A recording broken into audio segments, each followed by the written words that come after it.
She was 21 years old and completely bankrupt.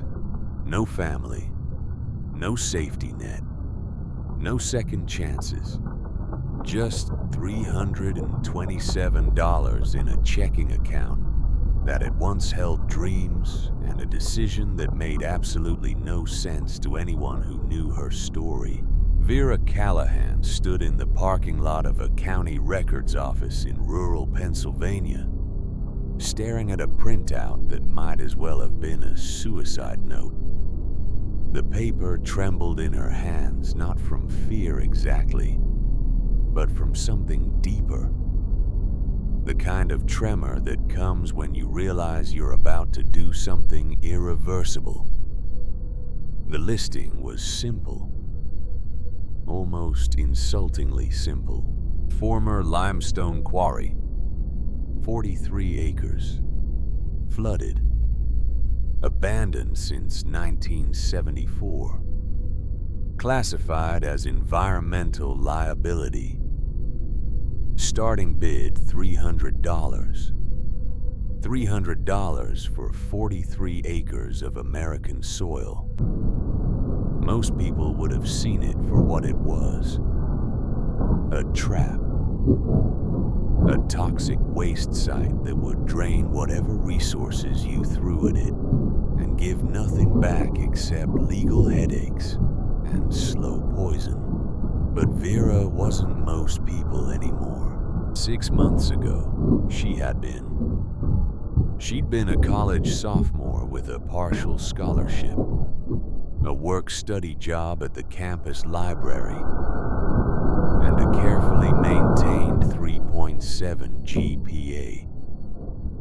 She'd had friends, plans, a future that looked modest but stable. Then the economy buckled. Not the kind that makes headlines, the kind that happens quietly in the margins to people nobody writes about. The scholarship dried up mid-semester. The library cut positions. The landlord raised rent by 40% because he could. Vera had watched her world compress into an impossible equation. Stay in school without funding or leave with nothing to show for 2 years of work. She'd chosen to leave. The jobs that followed lasted weeks, then days. The apartment became unaffordable. Her roommates moved back to families who had homes to return to. Vera's mother had died 3 years earlier. Pancreatic cancer. Fast and brutal. There was no home to return to. No family to call. Just $327 and a used Honda Civic with a check engine light that had been on for 6 months. She'd been sleeping in that Civic for 2 weeks when she found the listing. She'd been parked outside a public library in a town called Millbrook, using their Wi-Fi to search for any job that didn't require an address she didn't have. The auction site had been open in another tab, clicked days earlier in dark humor. What does rock bottom cost these days? The Quarry listing loaded slowly. Dark water, rusted fence, warning signs, and that price, $300. She'd laughed, a sharp, unhinged sound that made a passing woman stare. But then Vera stopped laughing, because something about that image triggered a memory, faint, distant. Her mother, years ago, sitting at their kitchen table with an old photograph. Her expression unreadable. What's that, Mom? Her mother had startled, quickly tucking the photograph away. Nothing, honey. Just old family stuff. The photograph had shown water. Dark water surrounded by stone. Vera had been 8. She'd forgotten until now. She stared at the quarry listing, then checked county records, property history, previous owners. And there, buried in documents from 1974, she saw it. Callahan, her mother's maiden name. The connection hit like a physical blow. This quarry, this abandoned pit, had been connected to her family, then lost, sold off, forgotten, until now. She submitted a bid. $300. Every dollar except the $27 for gas. 2 days later, confirmation arrived. The property was hers. The quarry was a 2-hour drive from Millbrook. Vera followed GPS down increasingly narrow roads, watching civilization thin with each mile. Suburban developments gave way to scattered farms, then dense forest broken only by occasional rusted mailboxes. The final road was barely paved, winding through trees that leaned in from both sides. No lights, no houses, just green darkness and gravel crunching under tires. Then the trees opened. She pulled over slowly and stared. The quarry stretched before her like a wound in the earth. 43 acres of still black water, surrounded by limestone walls, rising 30 feet. The surface was motionless, not a ripple, just absolute light-absorbing darkness. It looked like something that swallowed things whole and never gave them back. The silence was total when she cut the engine. No birds, no wind, just pressing, suffocating quiet. What had she done? This wasn't an investment. It was a grave. A place where things went to die and be forgotten. And she'd bought it with her last $300. Slowly, she opened the door. The air outside was different.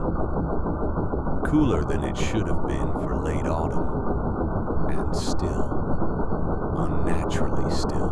She walked to the water's edge. Rusted chain-link fence lined the rim, sagging in places, collapsed in others. Warning signs hung at intervals. Danger. No trespassing. Toxic water. Keep out. The water was 10 feet below the rim here, completely opaque. She couldn't see beneath the surface at all. It looked solid like polished black stone. She picked up a rock and tossed it in. The splash echoed loudly. Ripples spread outward, then faded. Within seconds, the surface was glass smooth again, like nothing had disturbed it. She was turning back to her car when she heard footsteps. Vera spun around, heart hammering. An old man stood 20 feet away watching her. Tall, or had been before age, bent his spine forward. Mid-70s with steel gray hair and a face weathered by decades outdoors. Canvas work pants and faded denim jacket. But his eyes were sharp, very sharp. You bought this place? Not a question. His voice was rough like gravel. Vera straightened. Yes, I did. He nodded, slowly, gaze moving past her to the water. He stared at it, expression unreadable. Name's Silas Brennan, he said finally. I live about a mile down the road. Been here since 1968. Vera Callahan. Something flickered across his face when she said her last name. Recognition and sadness. Callahan, he repeated quietly. Silence then. You know what this place is? A quarry. Limestone. Shut down in 1974. You know why? Vera hesitated. County records had been vague. Environmental violations, unsafe conditions, bureaucratic language. Not exactly. Silas nodded as if expecting this. He walked closer, moving carefully over uneven ground. When he reached the fence, he stopped. I was the foreman here, he said. In '74, 24 years old. Thought I had the world figured out. He paused, jaw working. This was a good operation. Clean, profitable. The stone we pulled out built half the buildings in 3 counties. Good limestone. Pure. What happened? His hands gripped the rusted fence. Something changed. Equipment breaking down in ways that didn't make sense. Supplies missing. Then the accidents. What kind of accidents? The kind that kill people. The words hung between them. 2 men died here. Good men. One in a rock collapse the engineers said shouldn't have been possible. The other in machinery that had been certified safe the week before. I'm sorry. Wasn't your fault. His voice was flat, but it wasn't an accident either. Someone wanted this place shut down. Wanted it bad enough to kill for it. Vera's breath caught. You're saying someone murdered those workers. I'm saying the investigation was buried faster than those men were. Officials who couldn't be bought got transferred. People who asked questions stopped asking real quick. He looked back at the water. The owner at the time fought it for a while, tried to prove sabotage, but the pressure kept building. Legal troubles, financial troubles, troubles with licenses that had always been fine before. What was his name? Though part of her already knew. Jonah Callahan. The name hit like a punch. Her grandfather. Her mother's father. A man she'd never met. He finally gave up. Silas continued. Sold the land for almost nothing to settle debts they'd manufactured. Moved away. I heard he died about 10 years later. Heart attack, they said. But I think it was a broken heart. Silas faced her, fully expression grave. Listen carefully, Vera Callahan. Whatever you're thinking of doing here, don't. This place took from your family once already. It'll take from you too. I don't have anything left for it to take. He studied her face, seeing something that made him pause. Maybe not, he said quietly. But there are worse things than being broke. He started walking away, then stopped. What's under that water was meant to stay buried. There are people who went to great lengths to make sure of that. People with long memories and deep pockets. You start digging, they'll notice. Who? But Silas just shook his head. Get yourself a meal and a warm bed somewhere. Sell this land and move on. That's my advice. I can't sell it. I spent everything buying it. His expression softened slightly, shifting to something almost like pity. Then I'm real sorry. Because this place doesn't let go easy. He walked into the gathering dusk, leaving Vera alone with dark water and questions heavier than silence. That night, Vera slept in her car at the quarry's edge. She'd parked near trees, offering shelter from wind that picked up after sunset. Temperature dropped fast, and she huddled in her sleeping bag, watching breath fog in dying phone light. Silas's warning echoed. People who went to great lengths. People with long memories. People who killed. She should be terrified. But instead, Vera felt something else.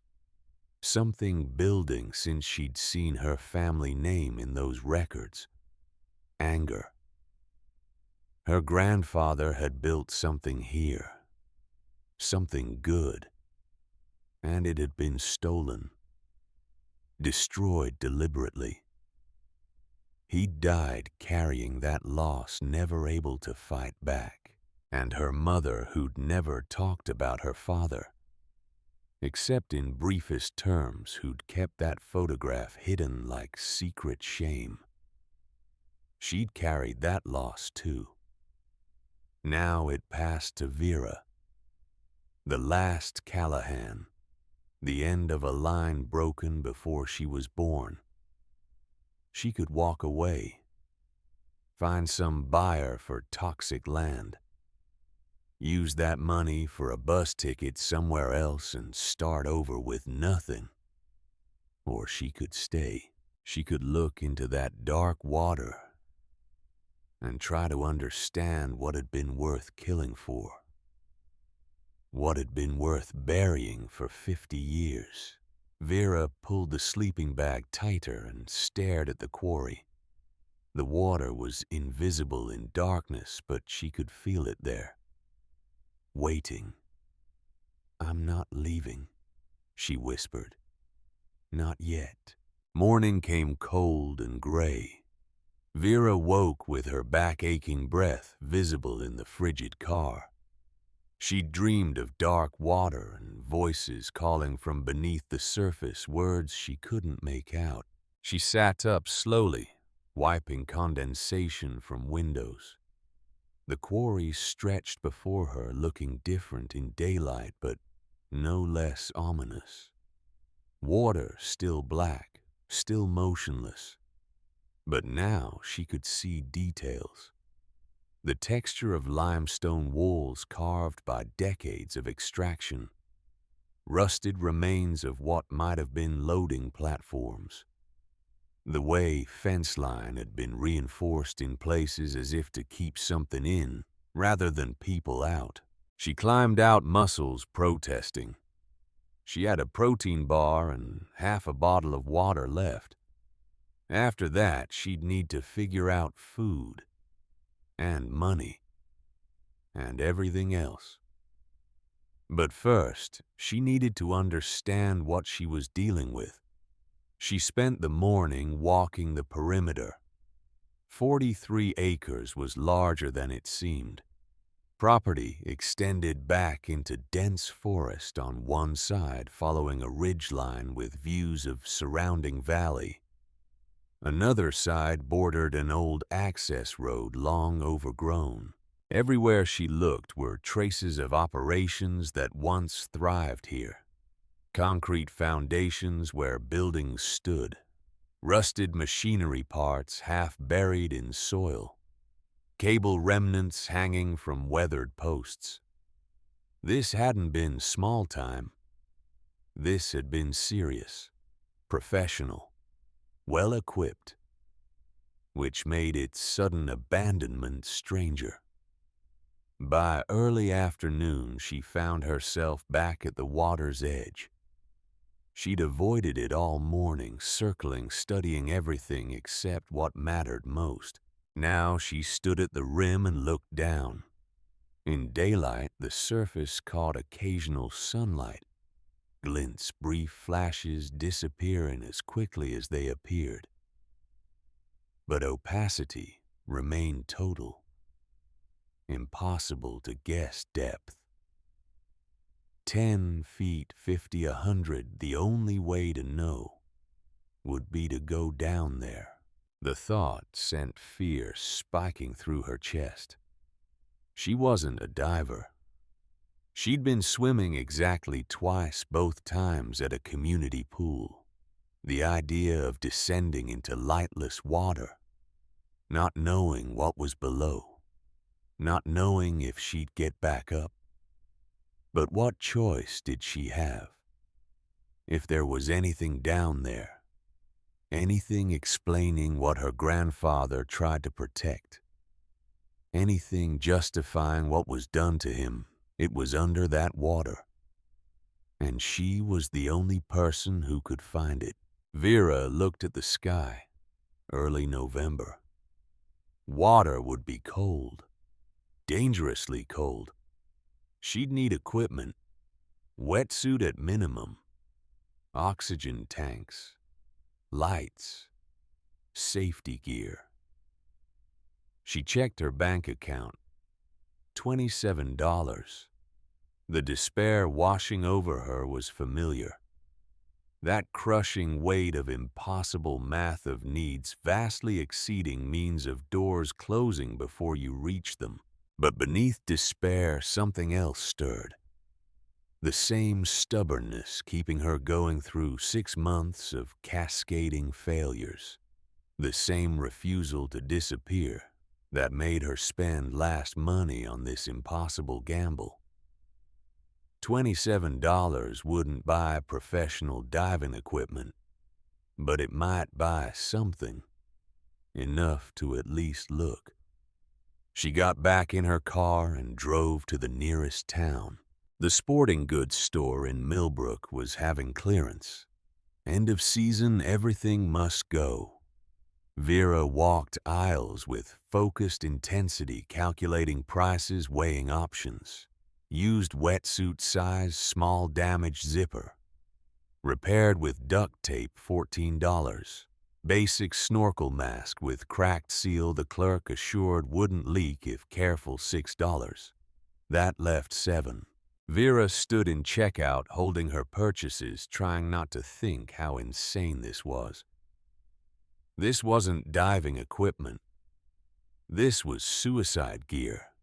Wetsuit wouldn't keep her warm in November water for more than minutes. Mask would probably leak. She had no oxygen tank, no backup, no safety line. No plan except jump in and see what happened. The rational part of her brain screamed. This was how people died. Young and stupid and alone, taking risks. Making no sense, leaving nothing behind. Except mystery no one would solve. But the rational part had been wrong about a lot lately. She paid and walked out.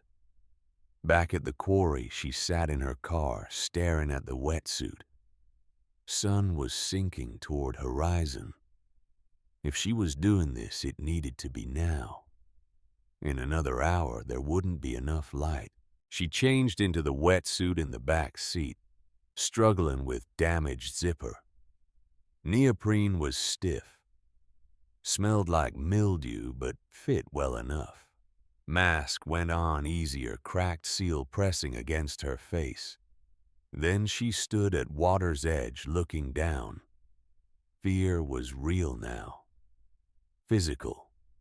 Heart pounding so hard she felt it in her throat. Every survival instinct screamed at her to step back, to stop, to not do this. She thought about her mother. About sadness always lingering in her eyes when she thought no one looked. About the photograph kept hidden, unable to throw away but unwilling to display. About all the things buried. Nothing down there can be worse than staying stuck up here, Vera whispered. Then she jumped. The cold hit like a hammer.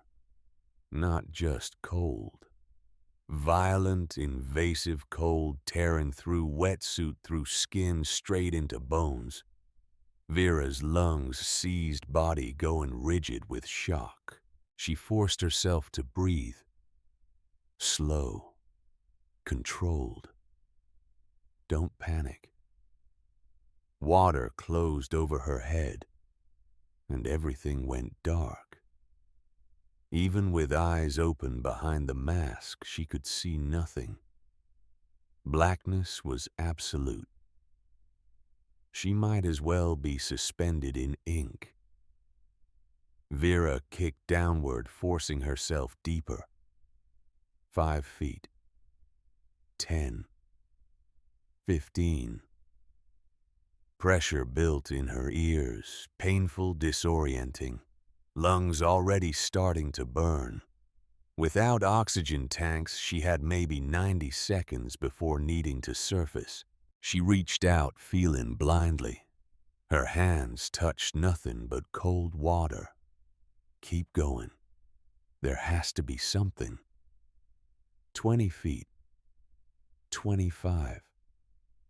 Cold was becoming unbearable, seeping into her core. Muscles starting to go numb. Then her fingers brushed something solid. Vera's heart leaped. She felt along the surface. Metal. Rusted but intact. It felt like a beam angling downward into deeper darkness. She followed it down. 30 feet. 35. Lungs screaming now. She needed to surface. Soon. But the beam led to something larger. A structure. Twisted metal framework that felt deliberate, constructed. Not natural limestone. Wreckage. Her oxygen-starved brain tried making sense of shapes her hands touched. Machinery. Equipment. Things that had fallen or been dumped and left to rust. But the arrangement felt wrong. Not random. Almost organized. Like it had been placed deliberately. Lungs finally overrode her determination. Vera kicked hard, pushing towards surface. Up, up. Darkness seemed endless. Had she gone deeper than thought? Panic clawed at mind's edges. Which way was up? Then she saw it. Faint lightning of black above. Vera swam toward it with everything she had. She broke surface, gasping, dragging air like she'd been drowning. Which she almost had been. Her whole body shook from cold and adrenaline and aftermath of pure terror. She swam clumsily to edge and hauled herself out, collapsing on limestone rim. For several minutes she just lay there, breathing, trembling alive. That had been stupid. Recklessly, dangerously stupid. She could have died down there. Could have gotten disoriented and swam down instead of up. Could have passed out from oxygen lack and sunk like a stone. And for what? Some rusted metal in dark. But as breathing slowed and shaking subsided, Vera found herself thinking about what she'd felt down there. The organized nature of it. The deliberate placement. Someone had put those things down there, and not randomly. She needed to go back. But next time she needed to be able to see. Over the next 3 days, Vera became familiar with every pawn shop and surplus outlet within 30 miles. She sold everything with any value. Laptop 3 years old, but functional $40. Phone keeping only the ancient flip phone $70. Silver necklace her mother had given her for her 16th birthday, the last thing she wanted to part with, $35. With the money, she bought what she needed. Better wetsuit, professionally patched. Basic oxygen tank, small and old, but certified functional. High-powered underwater flashlight. Length of rope for safety line. Still wasn't professional equipment, but massive improvement over first attempt. She also bought a used trailer, the rusted shell of what had been a camping trailer, parked behind a farm lot with "Free, haul it away" sign. No electricity, no water, roof leaked in 3 places, but it had 4 walls and a door that locked. Vera parked it at Quarry's edge and moved in. She now officially lived in a metal box next to toxic water on land everyone said was worthless.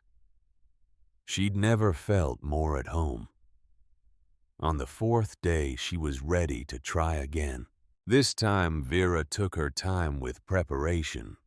She secured one rope end to a sturdy fence post at water's edge, running the other through a carabiner on her weight belt. She tested oxygen regulator 3 times, making sure flow was steady. Checked flashlight batteries twice. Then she stood at edge and looked down into black water. Fear was still there, but quieter now, familiar. She put regulator in mouth, clicked on flashlight, and stepped off edge. The descent was completely different this time. Light cut through darkness like a blade, revealing what black water had hidden. Limestone walls extending down, carved with marks of decades-old drilling. Water itself clouded with fine sediment swirling in light beam and below the structures. Vera swam down slowly, following rope. 20 feet. 30. The beam framework she'd touched before came into view, and now she could see what it was. Remains of an industrial platform. Collapsed, twisted, but clearly man-made. Cables hung from it like dead vines.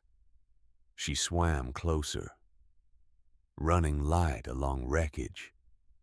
There were tools down here. Heavy equipment partially buried in silt.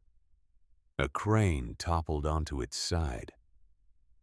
This wasn't just debris. This was a disaster site, frozen in time, preserved by cold water. Men had died here. Silas said so. Were their bodies still down here somewhere, trapped in wreckage? She forced herself to keep moving. Rope played out behind as she swam deeper. 40 feet. 50. Limestone walls began changing character here. Less carved, more natural, as if quarry operation had reached limits of what they'd been extracting and stopped. But wreckage continued. More platforms, more equipment, all collapsed or overturned, almost like something had swept through here. A wave or explosion knocking everything down. Vera paused, hovering in waterlight, playing across debris field. Then the beam caught something different. A shape too regular to be natural. Too intact to be wreckage. She swam toward it, pulse quickening. It was a chest. Massive. Iron or steel coated in thick corrosion but still holding form. Roughly 6 feet long and 3 wide. Industrial strength, and it was chained to the quarry floor. Vera circled it slowly, mind racing.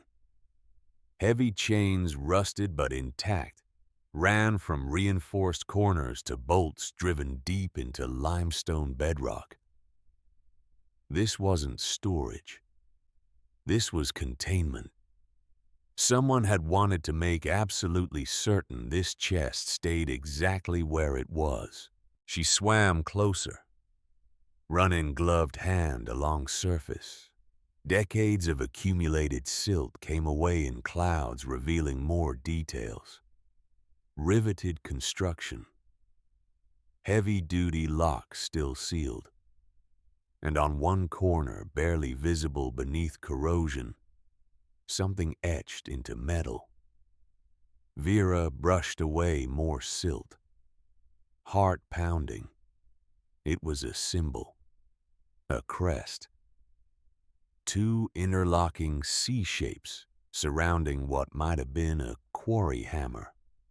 She'd seen this before, in that half-glimpsed photograph her mother kept hidden, the Callahan family crest. Vera's breath caught, fogging her mask. This chest belonged to her family. Her grandfather had put it here, had chained it to bedrock, had sealed it, and left it. Why? What could be inside worth this level of protection? Worth chaining down like you were preventing it from surfacing? She reached out, fingers touching cold metal. And as she did, something changed. A vibration. Faint but distinct, running through water. Then bubbles. A stream of them rising from beneath the chest. Vera's eyes widened behind her mask. Gas. Trapped beneath the chest for decades. And her touch had disturbed whatever seal held it. The stream became a column. Then an eruption. Suddenly, water around her was churning, filled with released gas and exploding silt. Visibility dropped to zero. Vera's light showed nothing but brown chaos. She grabbed for her safety rope, but current from gas release yanked her sideways. Her regulator crackled, oxygen flow disrupting as sediment clogged intake. Panic hit hard and fast. Vera kicked, trying to orient herself. Which way was up? Churning water had completely disoriented her. Rope was somewhere to her left, but she'd lost track of which direction left even was. Her regulator sputtered, then cut out completely. Panic became terror. She needed air. Needed it now. Vera clawed through murky water lungs already burning. Something brushed past. The rope. She grabbed for it, but it was just loose cable from wreckage. Her vision was starting to narrow. Not from murky water, from oxygen lack. She was going to die down here, alone in dark, just like she'd almost died in her car on the street. Just like she'd been slowly dying for 6 months. No. The word formed in her oxygen-starved mind with absolute clarity. No. She forced herself to stop thrashing. To think. Bubbles were rising, which meant they were going up. Vera followed them. She swam through cloud, ignoring burning in chest spots appearing in vision. Just swim. Just keep swimming. And then, impossibly, water began to lighten, from black to dark gray, from dark gray to murky brown, to light. Vera burst through surface with a sound somewhere between gasp and sob. Air flooded lungs, beautiful, cold, life-giving air. She grabbed Quarry rime edge, hauling herself up with shaking arms. Her whole body trembled violently, from cold, from oxygen deprivation, from purest terror she'd ever experienced. She'd almost died. Again. But this time she'd found something. Vera lay on limestone, staring up at gray November sky, and started laughing. a harsh, slightly unhinged sound echoing across empty quarry. She'd found it. The thing her grandfather buried. The thing someone killed to keep hidden. And she was going to bring it up. Whatever it took. Whatever it cost. 2 days later, Vera stood at Quarry's edge with new equipment. Better rope rated for industrial use. Proper climbing harness. Hand crank winch she'd found at farm auction for $12. And the determination of someone with absolutely nothing left to lose. The dive down was easier this time. She knew the route. Knew where wreckage was. Knew where to find the chest. Gas release had settled. Water was clearer than it had been, though still murky. Her light showed the chest exactly where she'd left it, still chained to bedrock. Vera circled it slowly, studying chains. They were anchored at 4 points each, bolted into limestone. Bolts were rusted but held firm. Pulling them out would be impossible. But chains themselves, after 50 years underwater, had weakened. Vera pulled hacksaw from equipment belt. It was slow, exhausting work. Rust-weakened metal resisted, then gave way strand by strand. Her arms burned with effort. Oxygen supply ticked down. But finally, first chain parted, then second, third. Fourth and final chain was hardest. It had been reinforced, wrapped double. Vera sawed until her arms felt like they'd fall off. Then it snapped. The chest shifted slightly, freed from anchors, lighter than she'd expected, almost like it wanted to rise. Vera attached her rope to heavy iron handles on both ends, securing with climbing knots she'd learned from YouTube videos on library Wi-Fi. Then she gave 3 sharp tugs on safety line. Above hand crank winch began to turn. Chest rose slowly at first, then faster. Vera swam alongside, guiding it past obstacles, heart pounding with mixture of triumph and trepidation. They were going to make it. She was going to bring up whatever her grandfather hidden. Then chest jerked to stop. Vera looked down and felt stomach drop. One of the chains. It had caught on wreckage below, wrapped around collapsed beam. Chest hung suspended rope, straining. Above winch continued pulling, not knowing it met resistance. Vera swam down to free it, reaching for tangled chain. Her fingers closed around rusted metal. And wreckage shifted. The entire collapsed platform structure, destabilized by chest's removal, began collapsing further. Metal beams groaned. Cables snapped. Vera kicked backward as massive section of framework tumbled past, missing her by inches.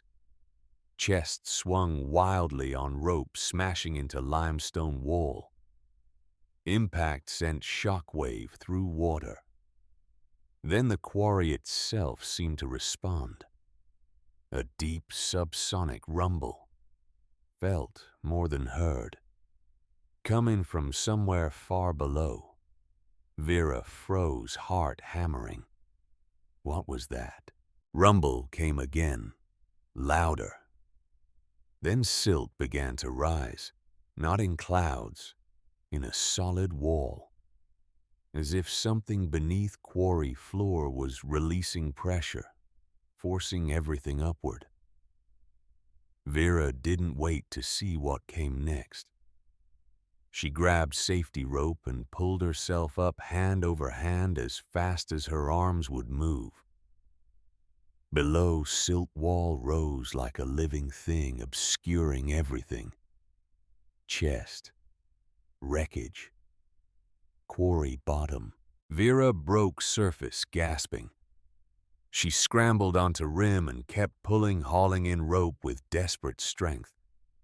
Chest emerged from brown water like breaching whale, dark iron, streaming with decades of quarry water, ancient and impossibly heavy, and unmistakably real. Vera pulled it onto limestone rim, then collapsed beside it, chest heaving, arms shaking. She'd done it. Behind her, quarry water continued churning. Whatever she disturbed down there was still reacting, releasing trapped gases and sediment from deep chambers. Surface roiled with activity for first time in 50 years. Like something that had been asleep was finally waking up. Vera stared at the chest. Up close, its construction was even more impressive. Military-grade hardware. Joints designed waterproof even at depth. Locking mechanism engineered to survive anything. And on corner, now clearly visible with silt, washed away the Callahan crest. Her family had sealed something in here. Something important enough to hide at quarry bottom. Something worth chaining to bedrock to make sure it never surfaced accidentally. Something worth killing to keep buried. Vera reached for lock. Her hands were shaking from exhaustion and cold and anticipation. Lock was rusted but intact. She'd need tools to break it. Serious tools. But first, she needed to know. She was right about what this was. She ran fingers along seal where lid met body of chest. Still tight after all these years. Whatever was inside had been protected from water. Then she noticed something else. Scratched into metal near lock, almost invisible unless you knew to look. Letters. Carved roughly like someone had done it quickly. J.C. Jonah Callahan. Her grandfather's initials. He'd marked this. Left evidence it was his. That it belonged to family. That someday someone might find it and understand. Vera sat back, looking at chest with new eyes. This wasn't just hidden object. It was a message. Left by a man forced to abandon everything he'd built, driven away by threats and violence and bureaucratic warfare. A message that had waited 50 years for right person to receive it. For family to come back and finish what he'd started. Vera looked up at Quarry, at dark water still churning from disturbance below. At rusted fence and warning signs. At wilderness reclaiming what had once been industrial site. "I'm here, Grandpa," she whispered. "I found it, and I'm not letting it go." November wind picked up rattling chain-link fence. In distance, she heard a crow's call. First bird she'd heard since arriving at this place. Like silence was finally breaking. Vera stood, muscles protesting, and looked around for something to use on lock. She had a crowbar in her car. And patience. And more stubbornness than good sense. She was going to open this chest. She was going to see what her grandfather hidden. And then, somehow, she was going to make it mean something.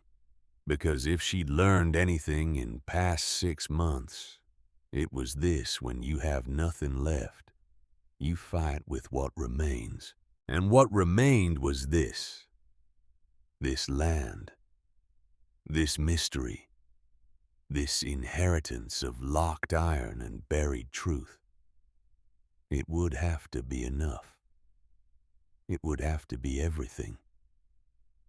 The crowbar was rusted, but it still had weight. Vera wedged it under the lock mechanism and pulled with everything she had. Metal groaned but didn't give. She tried again. And again. Her arms were already exhausted from pulling the chest up, but she couldn't stop now. Not when she was this close. On the fourth attempt, something cracked. Not the lock itself, but corroded metal around it. The entire hasp tore free with a screech of protesting iron.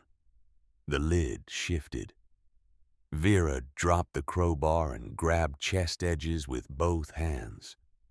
It was heavy. Incredibly heavy.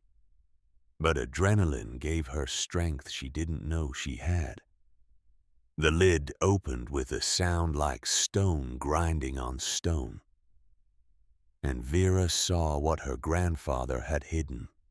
No gold, no jewels, no treasure chest cliché, just paper. Stacks of it wrapped in oilcloth that had somehow kept water out for 5 decades. Documents, blueprints, letters, all carefully preserved as if someone knew they might need to survive a very long time. Vera's first reaction was crushing disappointment. After everything, after nearly dying twice, this was what she'd found. Paper. But something made her look closer. She pulled out the first bundle. Oilcloth crackled as she unwrapped it, brittle with age, but intact. Inside were architectural drawings, large sheets hand-drafted with precision speaking of professional engineering. The title at top read, Callahan Quarry Restoration Project, Phase 1. Vera's breath caught. These weren't just documents. These were plans. Detailed, comprehensive plans for something her grandfather had been building. She spread drawings on ground weighing corners with rocks. November wind tried tearing them from her hands, but she held tight. Blueprints showed the quarry as it was meant to be. Not a toxic pit, not abandoned waste site, but a functioning water purification system. Drawings detailed everything. Natural limestone formations, underground water channels, how the quarry could be used as massive natural filtration basin cleaning water through layers of mineral-rich stone. This wasn't a mining operation at all, or rather it had been. But Jonah Callahan had seen something more, a second life for the quarry, a purpose beyond extraction. Vera pulled out more documents, engineering calculations, geological surveys, water quality reports from 1973 showing crystalline purity in deep chambers. And then she found the letters. They were in separate oilcloth bundle, tied with string that disintegrated when touched. Top letter was addressed to someone named William Brennan. Brennan, like Silas. Vera's hands trembled as she unfolded it. Paper was yellowed, but ink remained dark and legible. Handwriting was firm, confident. Writing of someone who believed in what they were doing. William, the opposition is growing stronger. They've made another offer through legal channels disguised as environmental concern. I've refused. But pressure is becoming difficult to ignore. The accidents were no accidents. We both know that. What they want is water rights, not stone. If they can prove the quarry is contaminated, they can seize land under hazardous site regulations and pay a fraction of its value. Then they'll have access to the aquifer beneath. Everything we've built here, everything we've proven possible will be buried. I need you to understand something. If I have to stop this project, if they force me to abandon it, I won't let the work disappear. I'll hide everything. Plans, research, proof of what this system can do. And someday when the right person finds it, when someone comes who can't be bought or threatened away, they'll finish what we started. Land has a way of calling its own back. I have to believe that. Jonah. Vera read the letter 3 times, then put it down carefully and looked out at Quarry. Dark water, abandoned equipment, warning signs and rusted fence. This place wasn't toxic. It never had been. It had been sabotaged, deliberately poisoned to justify shutting it down, to drive her grandfather away, to bury a restoration project that would have proven the aquifer beneath was one of purest water sources in Pennsylvania. And someone had been willing to kill to make that happen. Vera felt rage building in chest. Pure, clean rage like she'd never felt before. Her grandfather had been destroyed for trying to do something good, for trying to prove damaged land could be healed. That industry didn't have to mean permanent destruction. And 50 years later, nothing had changed. Land was still classified hazardous, still abandoned, still slowly leaching whatever real contamination had been introduced into surrounding water table. A waste, a crime, a buried promise never fulfilled. Until now. Vera went through rest of documents with systematic intensity. More blueprints, more letters. A journal Jonah kept documenting every step of restoration process. And tucked at very bottom of chest, a sealed envelope with 2 words written outside. To family. Vera's hands shook as she opened it. Inside was single sheet of paper. Handwriting was shakier than other letters, written later perhaps, or under stress. If you're reading this, then land has found its way back to you. I don't know how. I don't know when. But I knew it would. Callahans don't give up. We don't walk away. Your mother understood that, even if she was too young to do anything when I had to leave. I'm writing this the day before I sign papers, day before I lose everything I built here. They won, not because they were right, but because they had more money and fewer scruples. But they didn't win completely, because I'm leaving this for you. All proof, all plans, all evidence of what was really happening here. This land was never cursed. It was never toxic. It was interrupted. What lies beneath is not something to fear. It's something to restore. Finish it. Please. Don't let them bury this forever. Land remembers. Water remembers. And now you know truth. Make it matter. Your grandfather, Jonah Callahan.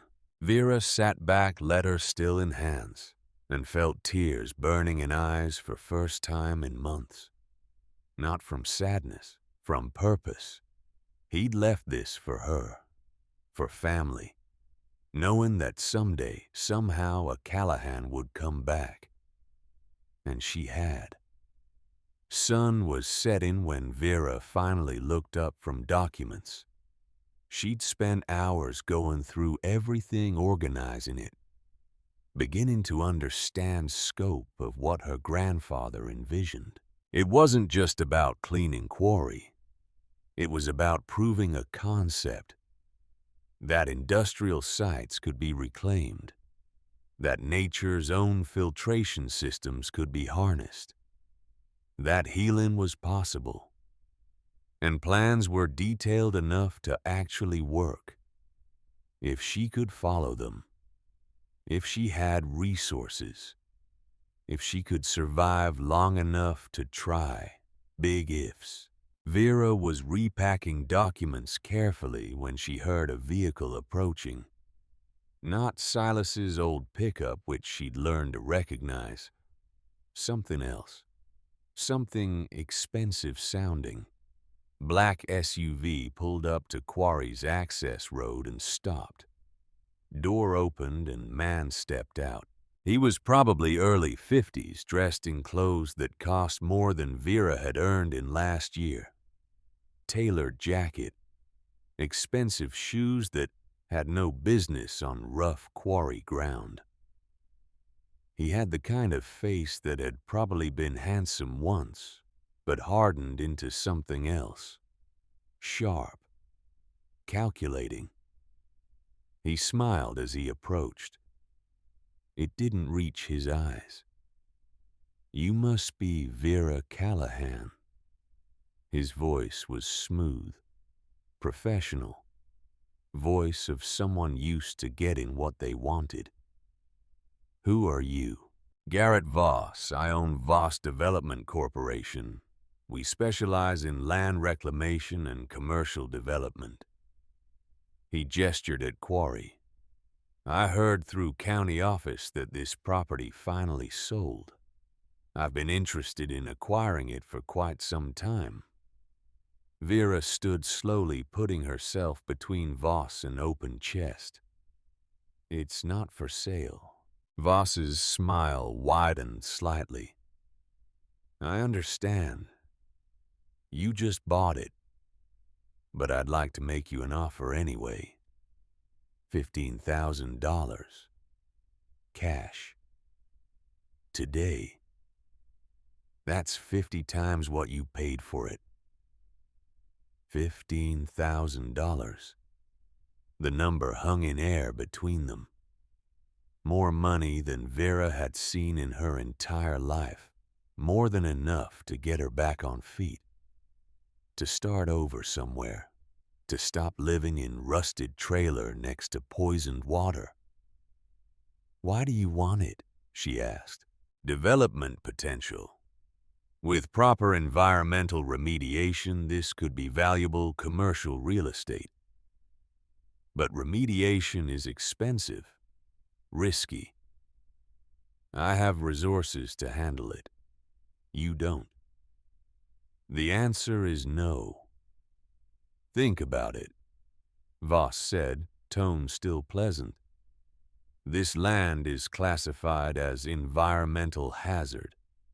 Any development requires extensive legal clearance, environmental impact studies, remediation plans approved by multiple agencies. That takes years and costs hundreds of thousands. I'm not planning to develop it. Then what are you planning to do? Vera met his gaze steadily. That's my business. Something in Voss's expression shifted. Pleasantness cooled by few degrees.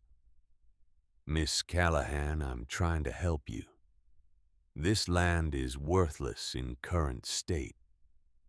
Worse than worthless. It's a liability.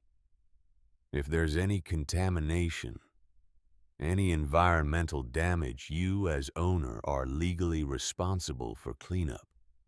That could bankrupt you before you even start. I'm already bankrupt. Then you have nothing to lose by selling. I have everything to lose. Voss studied her for a long moment. Then he pulled business card from jacket and held it out. My offer stands. When you change your mind, call me. But don't wait too long. Opportunities have expiration dates. Vera didn't take card. Voss looked at it, then at her, then placed it carefully on nearby rock. I'll be in touch, he said. Then he walked back to SUV and drove away. Vera watched until vehicle disappeared down access road.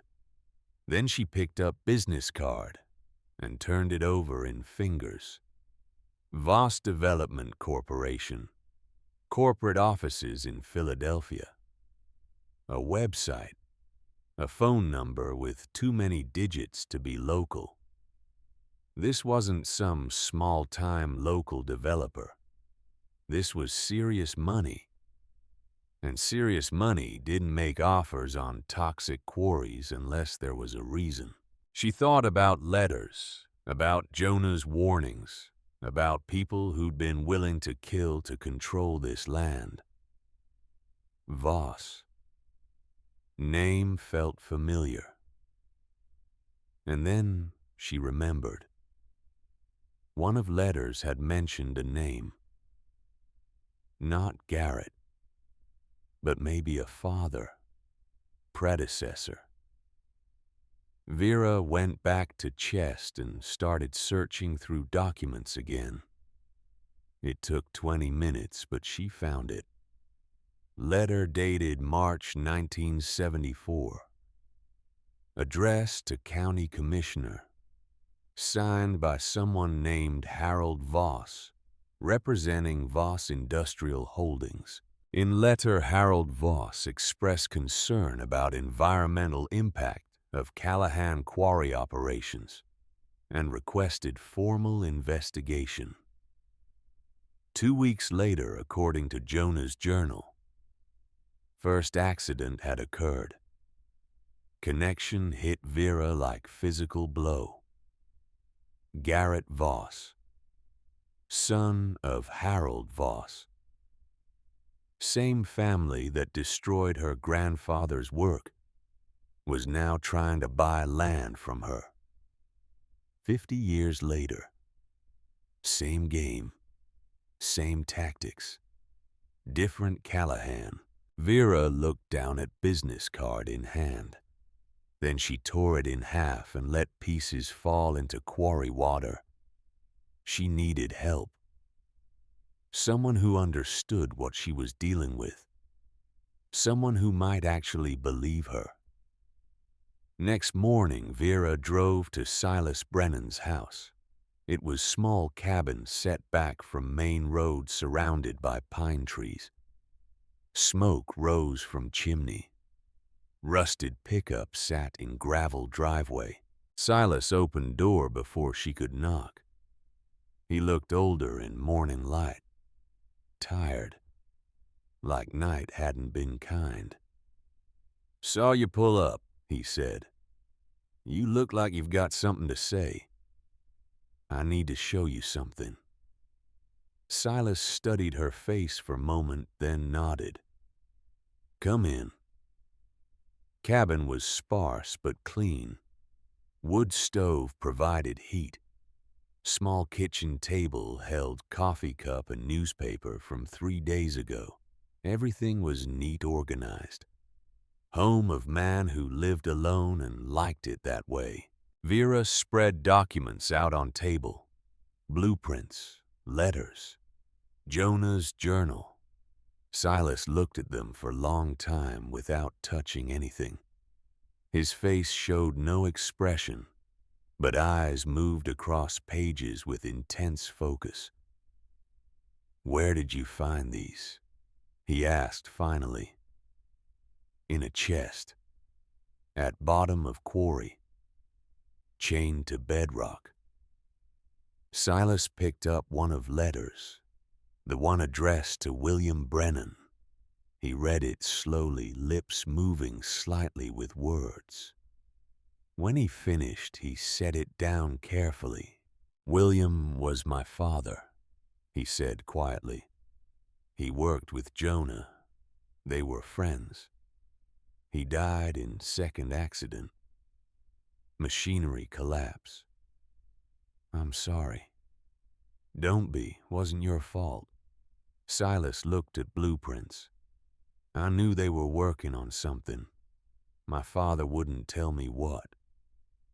Said it was better if I didn't know, in case something went wrong. He was trying to protect you. He was right to." Silas touched edge of one drawing. "After he died, after Quarry shut down my mother and I tried to get answers. Tried to find out what really happened. But every door closed.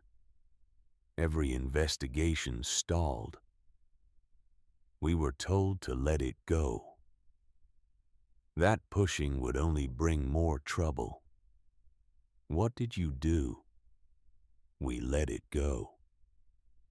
Silas's voice was heavy with old regret. "We survived. We moved on. And I've spent 50 years wondering if that was right choice." Vera pulled out letter from Harold Voss.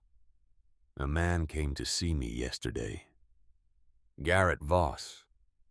He offered to buy land." Silas went very still. "Garrett Voss. You know him." "I know the name. His father, Harold, ran Voss Industrial Holdings back in '70s.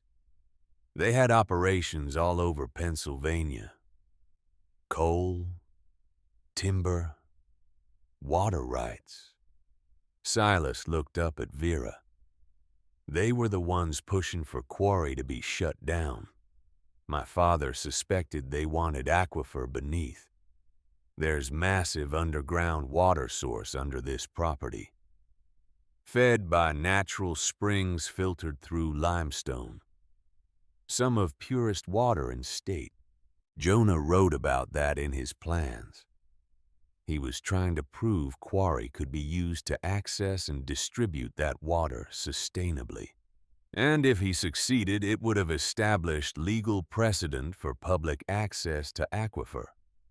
Silas's expression hardened. Voss wanted exclusive rights. They were buying up land all around here, securing water access for industrial operations. But they couldn't get this parcel. Jonah wouldn't sell. So they destroyed him instead. They destroyed a lot of people. Silas looked back at documents. "What are you planning to do with these? Finish what he started." Silas shook his head slowly. "You don't know what you're dealing with. Voss Development is worth millions now. They have lawyers, political connections.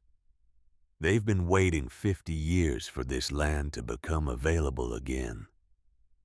You think they're just gonna let you?" "I don't care what they let me do," Vera interrupted. "This land is mine. These plans are mine. My family's work. And I'm going to see it through." Silas stared at her. Then, unexpectedly, he smiled. It was small smile, sad, around edges, but genuine. "You sound like your grandfather. Is that a compliment?"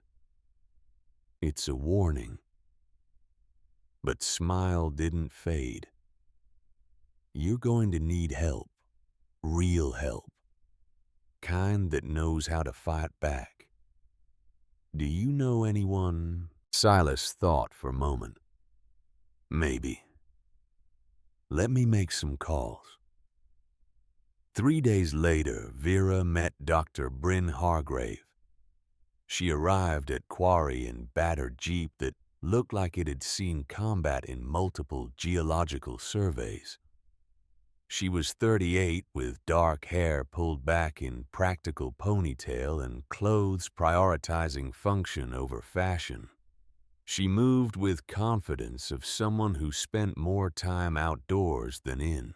She had sharp, steady eyes, the same eyes Vera had seen in William Brennan's photograph from Jonah's journal.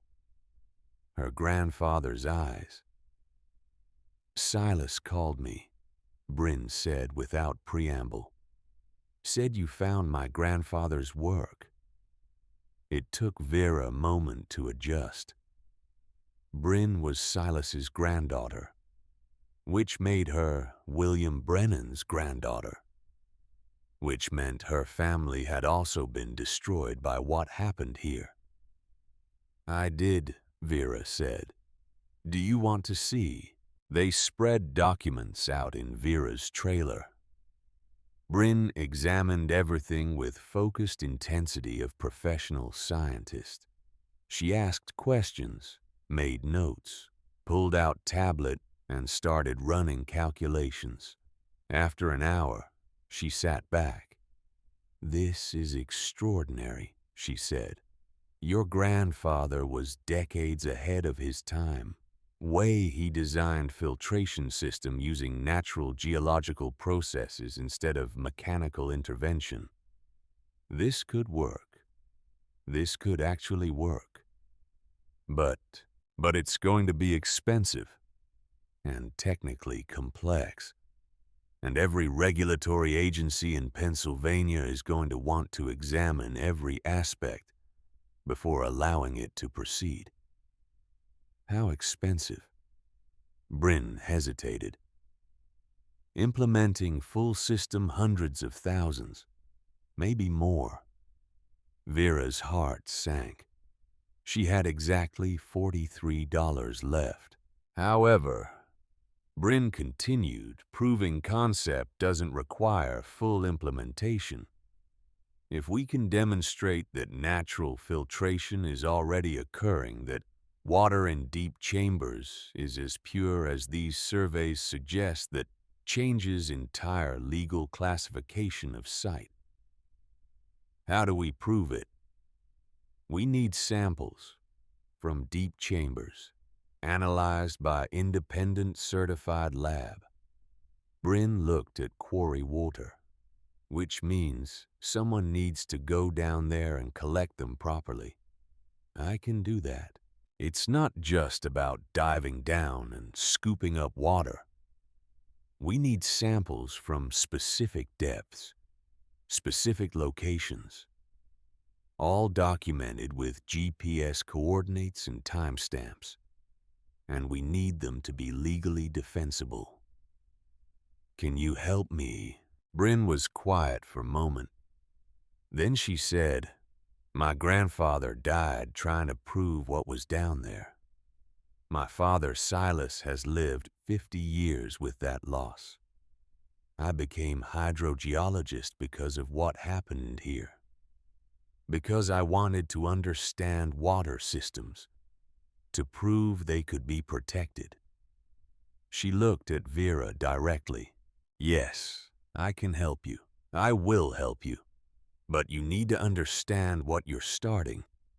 Voss Development has deep pockets and long memories. If we prove this aquifer is clean, it undermines 50 years of environmental classifications. It opens questions about how those classifications were established. Who benefited? Who lied?" "Good," Vera said. "Let them ask those questions." Bryn smiled. It was smile of someone recognizing kindred spirit. "When do we start?" They started immediately. Bryn brought equipment that made Vera's scavenged diving gear look like children's toys. Professional depth monitors, water sampling containers designed to prevent contamination, GPS units that worked underwater, communications system so they could stay in contact during dives. "First rule," Bryn said as they suited up. "We work as team. You don't dive alone. I don't dive alone. We plan every descent. We stick to plan." "Agreed." "Second rule. If something goes wrong, we abort. No heroics. This water has been here 50 years. It can wait another day if we need to regroup." "Agreed." They dove together. Bryn moved through water with ease of someone who'd spent half her life underwater. She led Vera deeper than she'd gone before, past wreckage, past place where chest had been, to passage Vera hadn't seen, gap in limestone wall almost invisible unless you knew where to look. Bryn signaled. "This way." They swam through the passage. It was narrow at first, then opened up. Water temperature dropped noticeably, and clarity increased. Suddenly, they were in a chamber, natural, carved by millennia of water flow through limestone. Walls sparkled with mineral deposits, and water was crystal clear. Vera could see 50 feet in every direction, could see geological strata in walls, could see her own reflection on surface above. It was most beautiful thing she'd ever seen. Bryn was already taking samples, careful, methodical, each container labeled and sealed, each location marked on GPS. They spent an hour in chamber collecting data, then surfaced together. Back on Quarry Rim, Bryn examined sample containers with satisfaction of someone who knew they'd found something important. "This is good water," she said. "Better than good. I'd stake my professional reputation on it." "Will that be enough?" "It's a start. But we need more. We need to show that filtration system Jonah designed is actually functioning. That contamination everyone talks about is surface level only. That deep system is intact." Over next 2 weeks, they worked systematically, diving, sampling, documenting. Bryn sent samples to 3 different certified labs. All came back with same results. Water in deep chambers was pure, drinkable, better quality than most municipal water supplies, exactly as Jonah's surveys predicted. Armed with this evidence, Vera started making plans. She contacted environmental agencies, began paperwork to have site reclassified, started researching what it would take to implement even basic version of Jonah's restoration plans. She also started blog, documenting everything: history, discovery, testing, truth about what really happened here. Within weeks, she had 300 followers. Within 2 weeks, 5,000. People were interested. Story of corrupt land seizure, of environmental fraud, of young woman fighting to restore her grandfather's legacy. It was good story. Inspiring story. And that's when Garrett Voss made his next move. Letter came from law firm in Philadelphia. Cease and desist. Claiming Vera's blog contained defamatory statements about Voss Development Corporation, demanding she remove all references to Voss family and issue public apology. If she refused, they would pursue legal action for damages. Estimated damages $200,000. Vera read letter 3 times, then showed it to Bryn. "They're trying to scare you," Bryn said.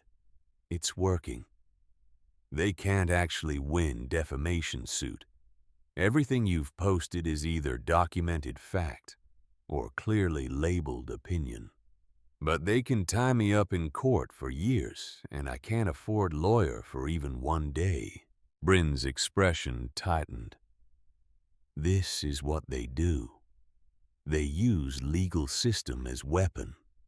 They know you can't fight back, so they don't have to prove anything. They just have to threaten." Second letter came week later. Not from lawyers this time. From County Environmental Office. Anonymous complaint had been filed. Allegations of illegal environmental disturbance, unauthorized excavation, improper disposal of hazardous materials.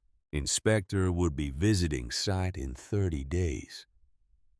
If violations were found, land could be seized under hazardous site emergency regulations. 30 days, Vera felt walls closing in. This was same playbook they'd used on Jonah.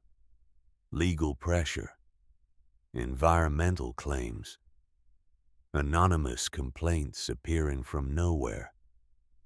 "We need to move faster," Bryn said. "If we can present complete water analysis before inspections show we're conducting legitimate restoration research, it changes narrative. Can we do it in 30 days? We can try." They pushed harder. Longer dives, more samples. Bryn worked 18-hour days analyzing data and preparing reports. Vera documented everything building case that site was not hazardous but valuable. Silas helped however he could, making calls to old contacts, sharing what he remembered from 1974, lending equipment, providing moral support when exhaustion became overwhelming. But pressure kept mounting. On day 20, Vera found her trailer's door forced open. Nothing stolen, but everything searched. Documents scattered. Equipment moved. A clear message. "We can reach you anytime we want." On day 23, someone cut her vehicle's brake lines. She discovered it only because Silas happened to check before she drove into town. On day 27, real attack came. Vera woke to sound of engines, heavy equipment. She stumbled out of trailer to find truck at Quarry's edge. Men in hazmat suits, and chemicals being dumped directly into water. "Stop," she screamed, running toward them. "What are you doing?" One of men turned. His face was covered by respirator, but she could see his eyes. Cold. Professional. "Just doing a job." Truck emptied its load. Thick, oily liquid that spread across Quarry's surface like disease. Then they left, just drove away, leaving Vera standing at water's edge, watching as everything they'd worked for was poisoned. She fell to her knees. It was over. They'd won. Just like they'd won 50 years ago. Bryn arrived 20 minutes later. She took one look at contaminated surface and went pale. "How bad?" Vera asked. Bryn was already pulling on gloves, taking samples of oily substance. "I don't know yet, but if this reaches deep chambers, if it gets into filtration system." She didn't finish. She didn't have to. Silas arrived next. He stood at water's edge, staring at contamination. his hands clenched into fists. "They did this to your grandfather, too," he said quietly. "Near end, when he wouldn't give up, they dumped industrial waste in upper chambers, used it as proof site was too contaminated to salvage. What did he do? He tried to clean it, spent his last money on remediation equipment. But they'd already won. Damage was done. And legal costs bankrupted him before he could recover." Vera looked at poisoned water, at blog posts she'd written, at evidence she'd gathered. All meaningless now. She had 7 days until inspection. 7 days to either prove deep chambers were still clean or watch as land was seized just like it had been taken from Jonah. 7 days before Voss won again. That night, Vera sat alone in trailer surrounded by her grandfather's documents, blueprints, letters, journal that detailed every setback, every small victory, every moment of hope that ultimately led to defeat. She could give up. Should give up. Rational part of brain screamed this was unwinnable. But there was another part that kept her going through 6 months of cascading failures, part that made her buy this land in first place, part that refused to disappear. She opened Jonah's journal to last entry, written day before he signed away land. "I tried. God knows I tried. But some fights can't be won by one person alone. If I had more time, more resources, more proof, maybe then. But maybe isn't enough. I'm writing this so whoever comes after, whoever finds what I'm leaving behind, will know truth. This land was worth fighting for. Water beneath is worth protecting.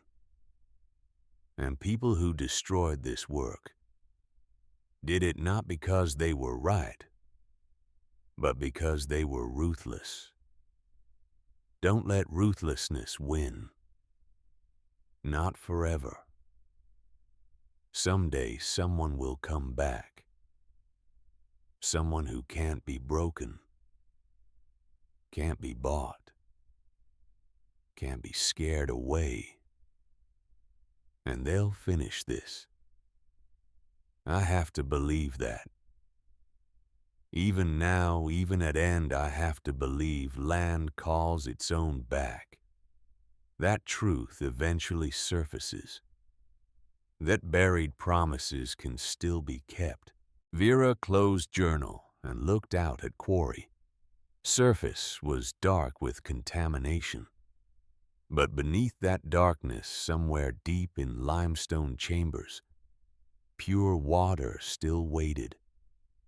Still clean. Still pristine. Still proof that everything Jonah believed was possible. She just had to get to it. And to do that, she'd have to go deeper than ever before. Past chambers Bryn mapped. Into parts of aquifer system they hadn't reached yet.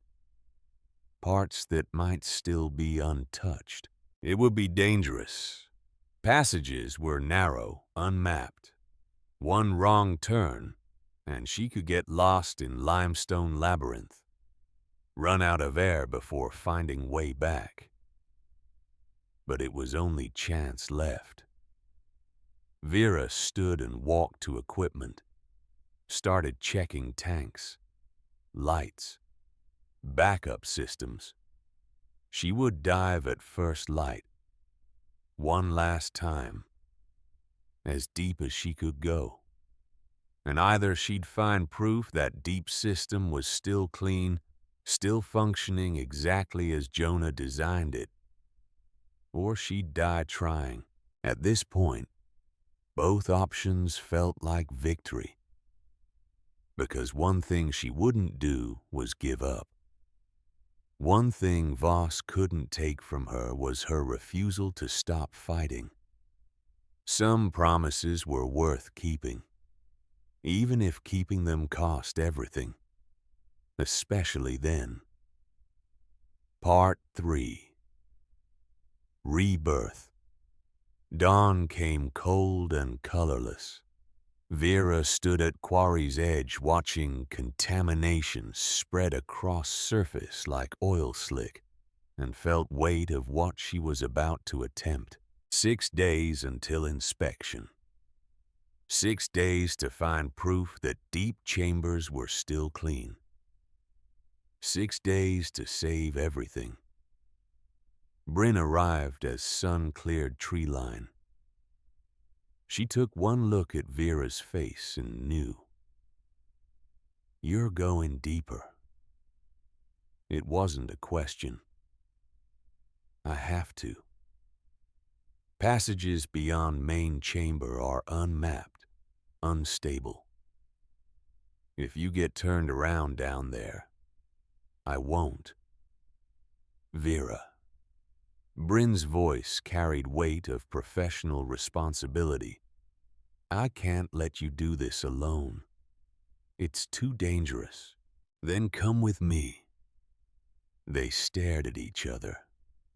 Two women bound by grandfathers who'd tried and failed, by promises buried and dreams destroyed, by stubborn refusal to let ruthlessness be final word. All right, Bryn said finally, but we do this right. Full safety protocols, redundant air supplies, communication line between us.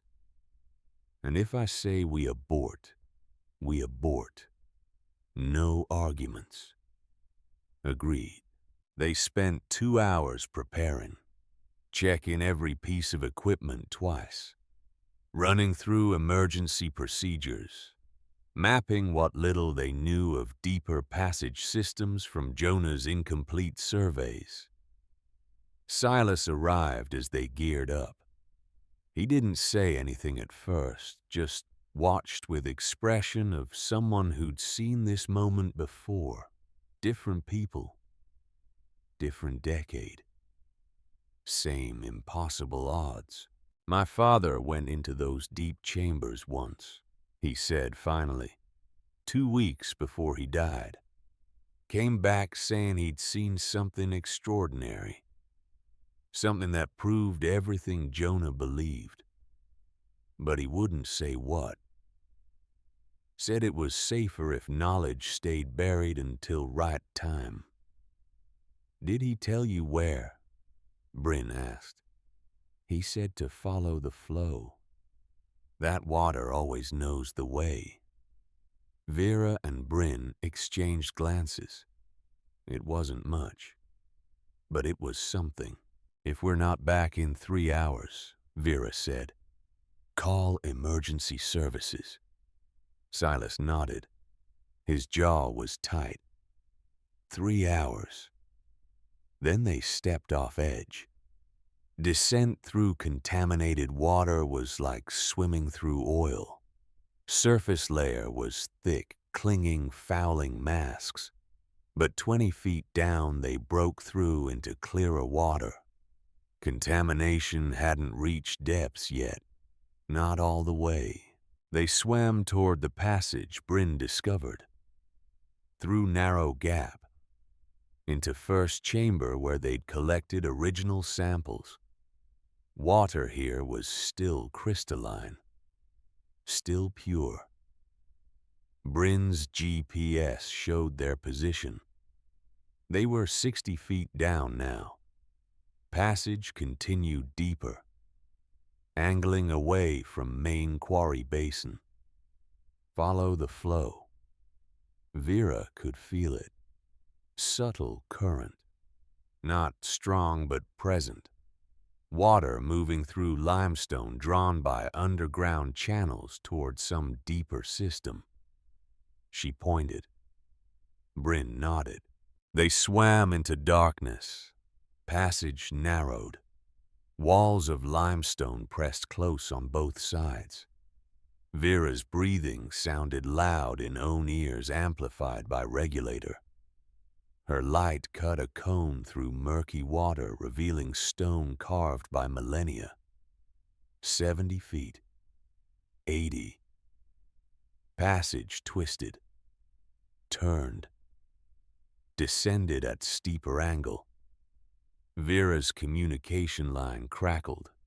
Bryn's voice tinny but clear. Depth approaching recreational limits. We should consider turning back. 5 more minutes. Silence. Then, 5 minutes. That's it. 90 feet. 100. Pressure was immense now. Vera's ears ached despite equalizing. Her tank pressure was dropping into reserve zone. They'd need to turn back soon whether they found anything or not. Then passage opened up. Suddenly, they were in space so vast, Vera's light couldn't find far walls. Cathedral carved by water and time.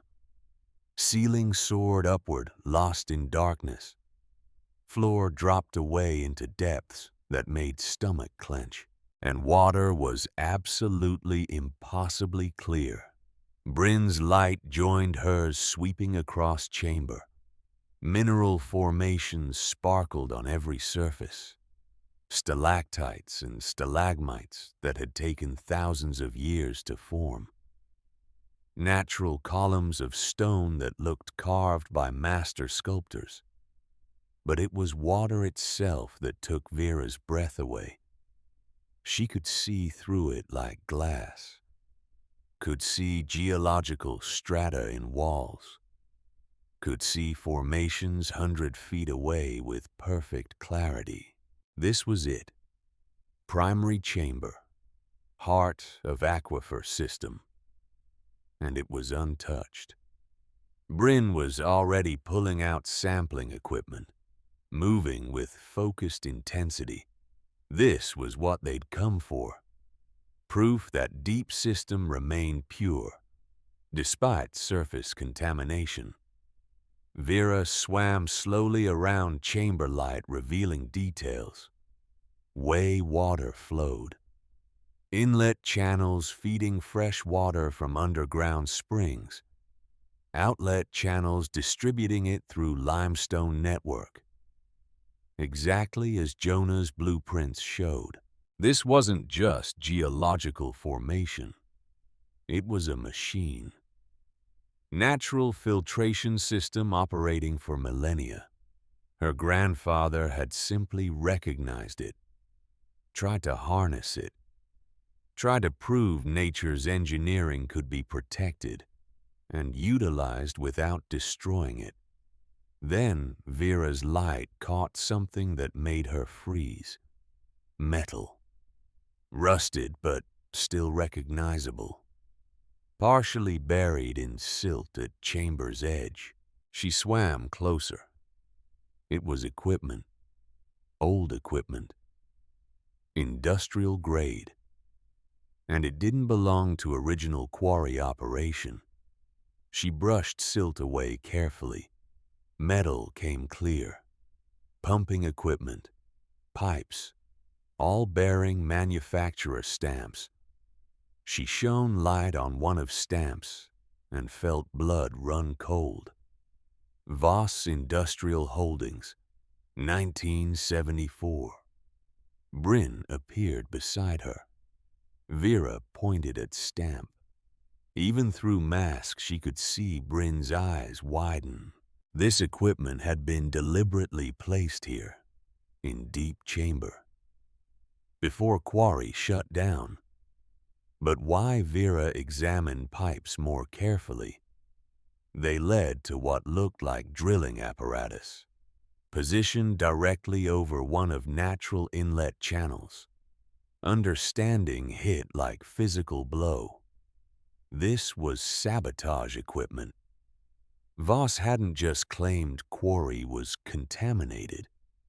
They'd actively contaminated it, pumped industrial waste directly into filtration system, ensured that water tests would show toxicity, and then they'd buried evidence, left it here in chamber they assumed no one would ever reach.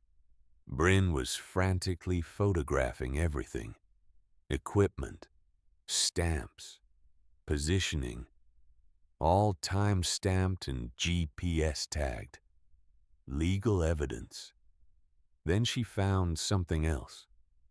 Metal box, sealed, attached to drilling apparatus. She pried it open carefully. Inside were documents, wrapped in waterproof plastic, somehow preserved despite 50 years underwater. Work orders, signed by Harold Voss himself. Detailed instructions for placement of contamination equipment. Dates, times, specific chemical compounds to be introduced. And a note, written in handwriting matching signature. Once this is complete, environmental tests will show exactly what we need them to show. Callahan will have no choice but to abandon property. Make sure this equipment is placed deep enough that it won't be discovered during surface remediation. By time anyone thinks to look this deep, if they ever do, statute of limitations will have long expired. We'll own water rights, and no one will ever question how we got them. Vera's hands shook as she held plastic-wrapped documents. This was it. Proof. Not just that Jonah had been sabotaged, but how, and by whom, and that it had been deliberate, premeditated, criminal.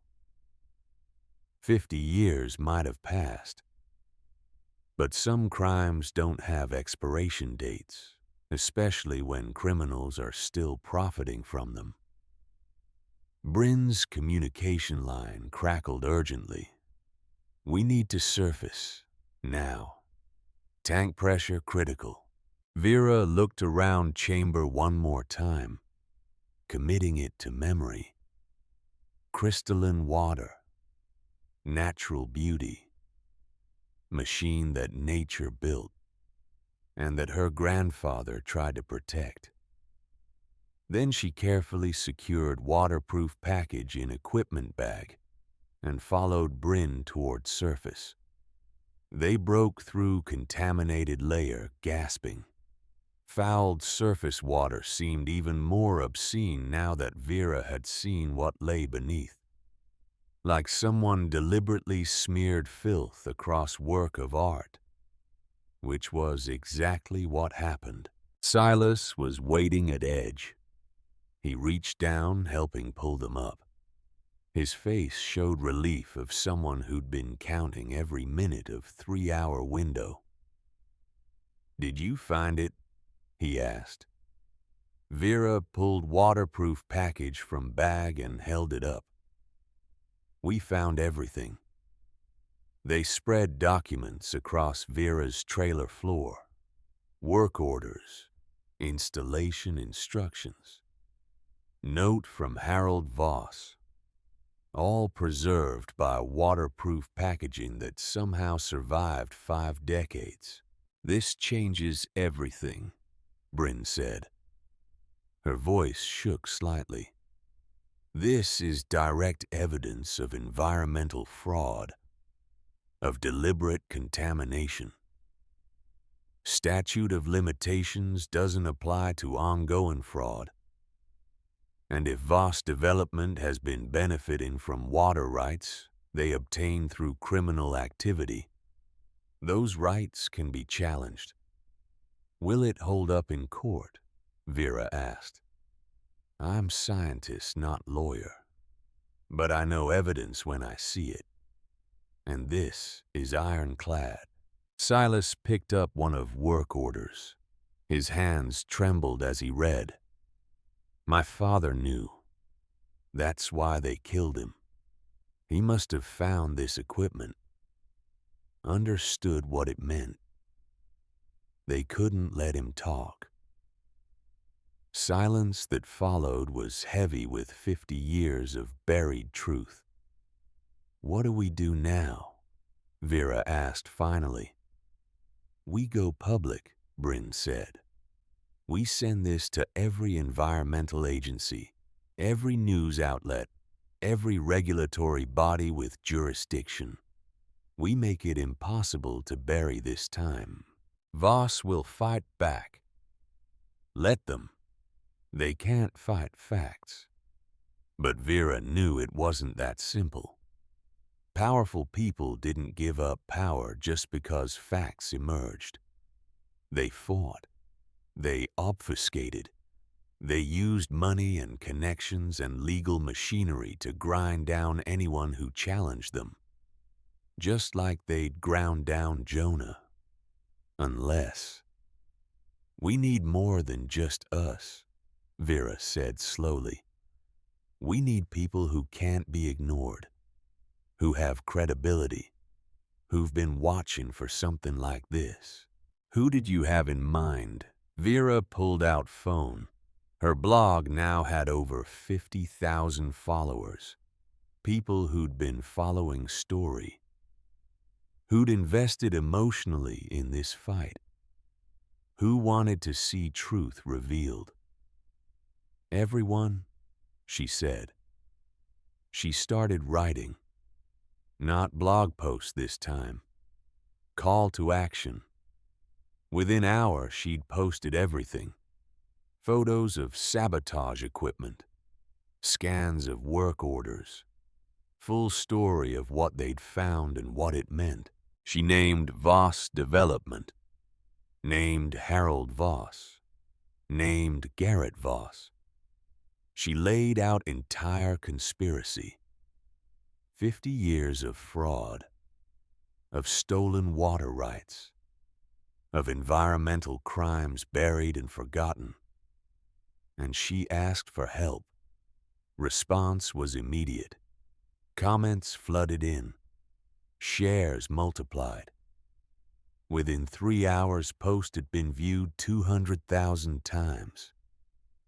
Within 6 hours, news outlets were calling. By next morning, it had gone viral. Garrett Voss's response came swiftly. Not through lawyers this time.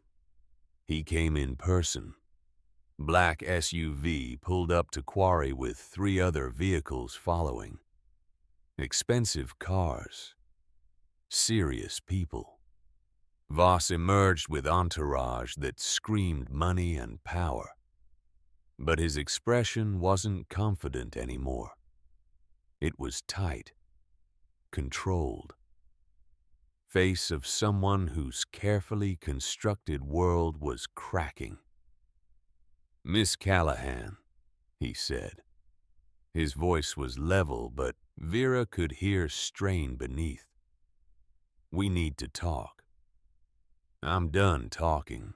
You've made serious allegations, accusations that damage my family's reputation, my company's reputation.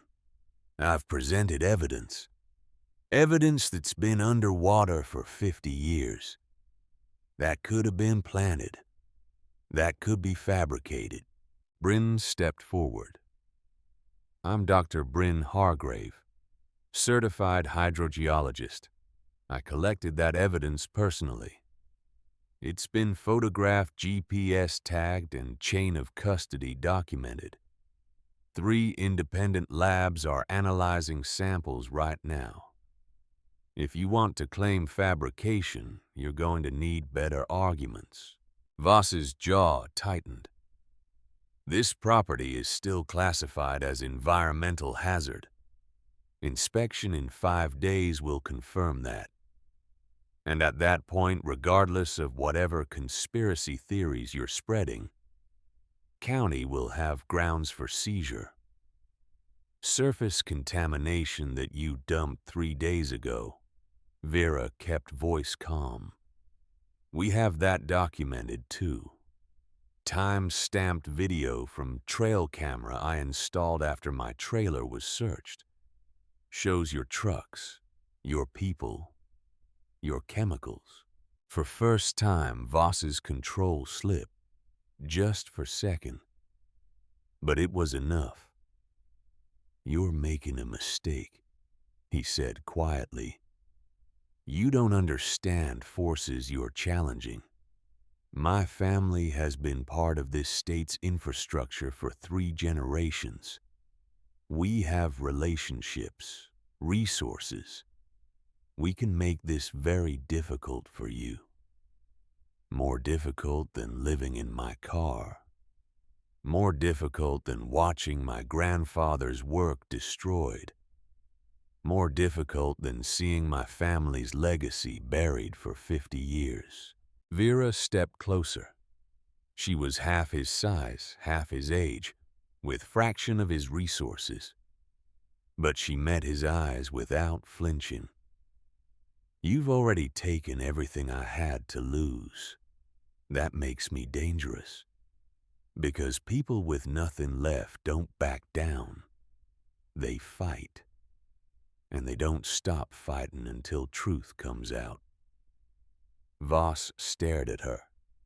Then he turned and walked back to vehicle. But before he got in, he looked back.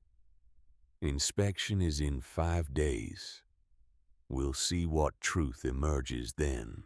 Vehicles drove away, leaving Vera standing at Quarry's edge with Bryn and Silas.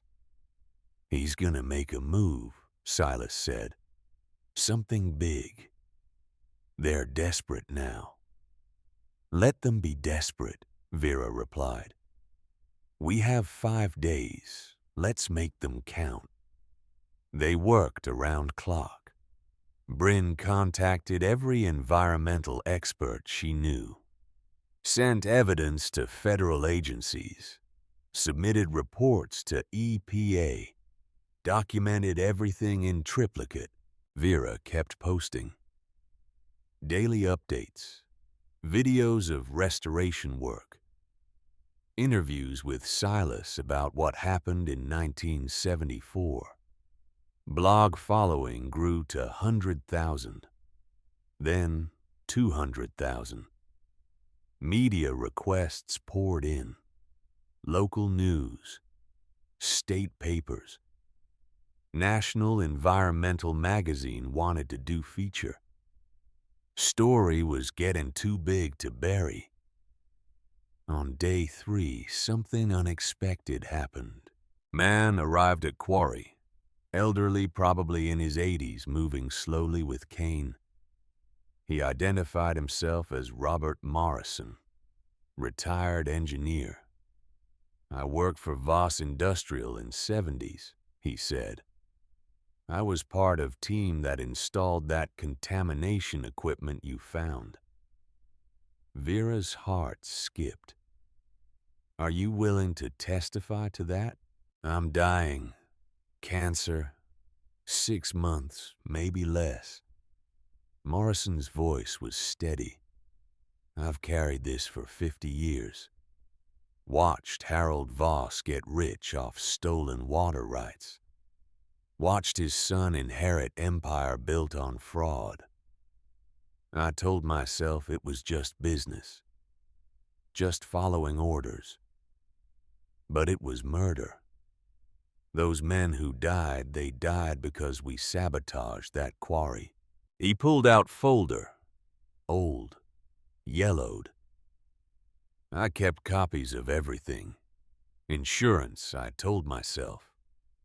But really, I think I knew someday this would matter. Someday, someone would need proof. Documents he provided filled in every gap. Internal memos. Financial records showing payments to county officials. Detailed plans for sabotage operation. Complete picture of conspiracy. Why now? Vera asked. Morrison looked at Quarry, at contaminated surface, at fence and warning signs.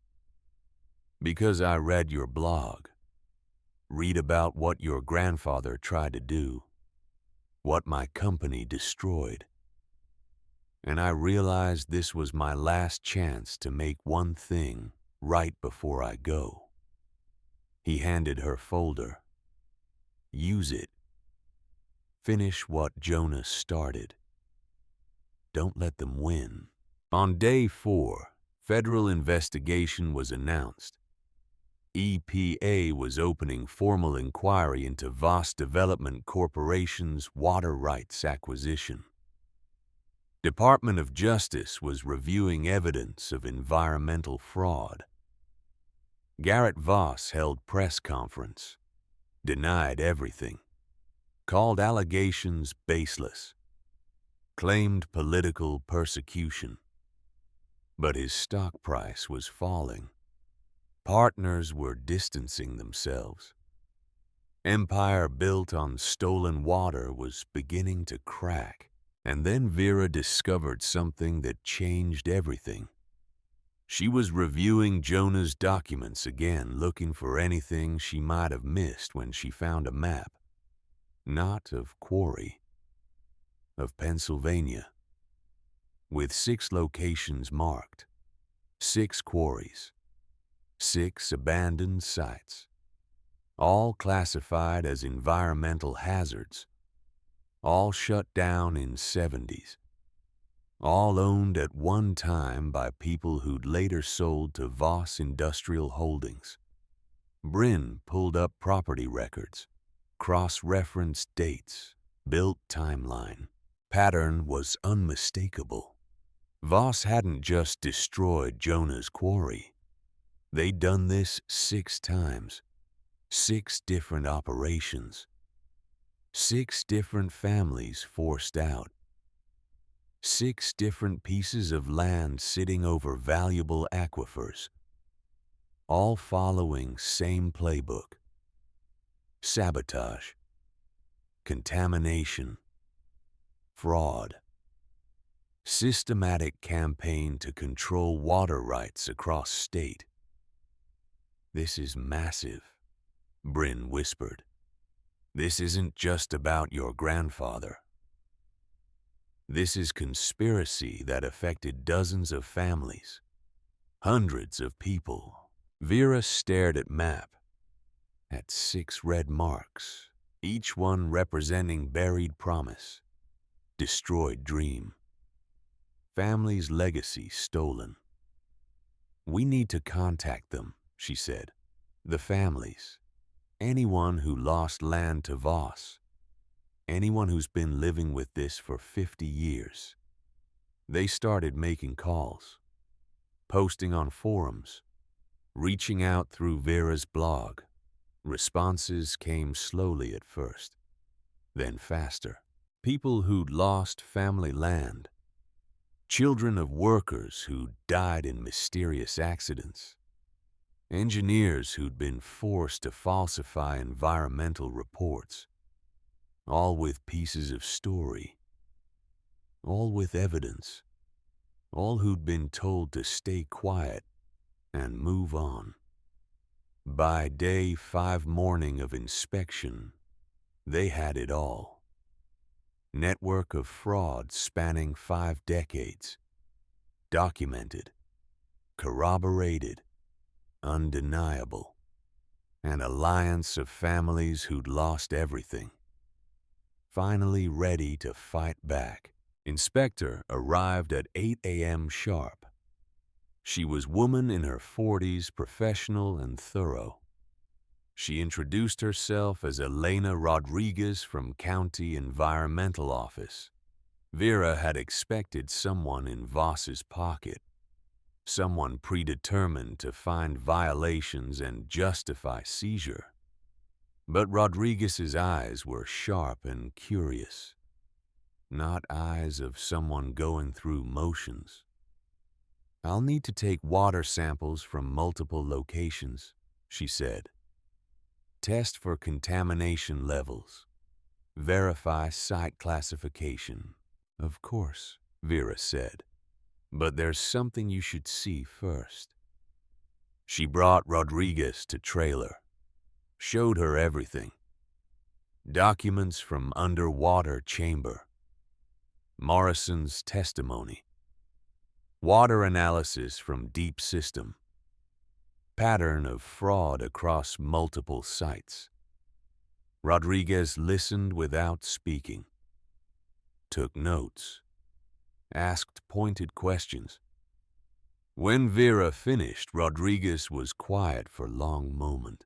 "You understand this is beyond my jurisdiction," she said finally. "What you're describing is federal-level environmental crime." "I know, but federal investigation takes time. And I needed you to see truth before you make your assessment." Rodriguez looked at contaminated quarry surface, at deeper water samples showing pristine purity, at evidence of deliberate sabotage. "I'm going to need to take extensive samples," she said, "from multiple depths. This may take several days." "Take all time you need." Rodriguez worked for 3 days straight, diving with Bryn into deep chambers, collecting samples, documenting everything, running tests. On third day, she submitted her report. Finding Callahan Quarry deep water system showed no evidence of natural contamination. Surface contamination appeared recent and localized. Evidence suggested deliberate introduction of foreign materials inconsistent with historical quarry operations. Recommended reclassification. Active restoration site. Seizure was blocked. Next month moved like whirlwind. Federal investigators descended on Voss development. Subpoenas were issued. Records seized. Conspiracy unraveled thread by thread. Garrett Voss resigned, facing multiple indictments for fraud and environmental crimes. His father's legacy dismantled by same evidence Harold Voss tried to bury.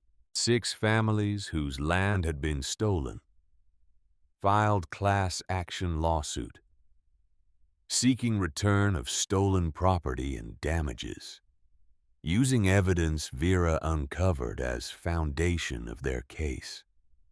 And Vera began real work, implementing Jonah's restoration plans, step by step, starting with surface contamination, removing it carefully, methodically, revealing clean water beneath. Bryn became her partner in work, applying for grants, bringing in volunteers, teaching science of natural filtration to anyone wanting to learn. Silas supervised his years of experience guiding practical details, watching his father's dream and Jonah's dream finally taking shape. Transformation was slow, but it was real. Week by week, water cleared. Month by month, ecosystem responded. Plants began growing at edges. Fish appeared in shallows. Birds returned to drink from water that had been poisonous for 50 years. Life returning to places that had been dead. 8 months after Vera bought land for $300, Callahan's sanctuary opened to public, not as commercial venture, as educational center, living demonstration that damaged land could be healed. That industry and nature didn't have to be enemies. That with care and science and commitment, restoration was possible. Opening ceremony drew hundreds. Families from 6 other sites, environmental groups, scientists, students, media, and Silas Brennan, who cut ribbon with hands that shook slightly as he held scissors. 50 years, he said, voice carrying across crowd.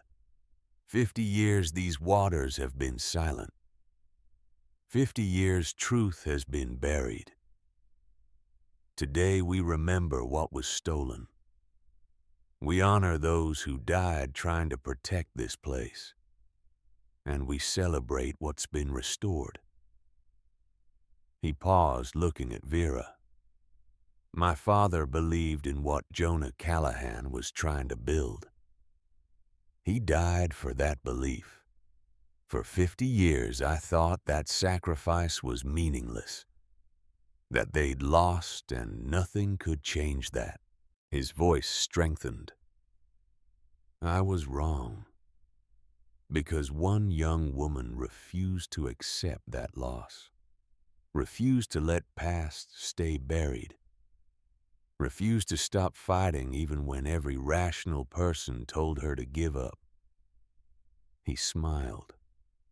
This sanctuary exists because Vera Callahan is as stubborn as her grandfather, as brave as my father, and as unwilling to let truth stay hidden as any person I've ever met.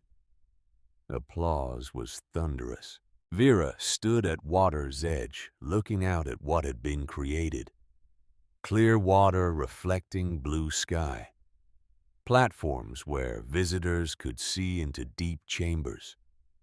Education center built from reclaimed quarry stone. Memorial listing names of everyone who'd fought for this place, including 2 names carved largest: Jonah Callahan, William Brennan. That evening, after crowds left, Vera sat alone at water's edge. Sunset painted surface gold and amber. Fish jumped, creating ripples that caught light. She thought about where she'd been year ago. Bankrupt, homeless, desperate, making decision everyone called insane. $327 for toxic pit. Worst investment anyone could imagine. Except it hadn't been investment. It had been return. Coming back to something that had been waiting. That had called her without her understanding why. Her phone buzzed. Email. From someone named Sarah Mitchell in Ohio. I read about what you did in Pennsylvania, about uncovering Voss conspiracy. I think same thing happened to my family. We lost Limestone Quarry in 1978. Similar circumstances, accidents, environmental claims, forced sale.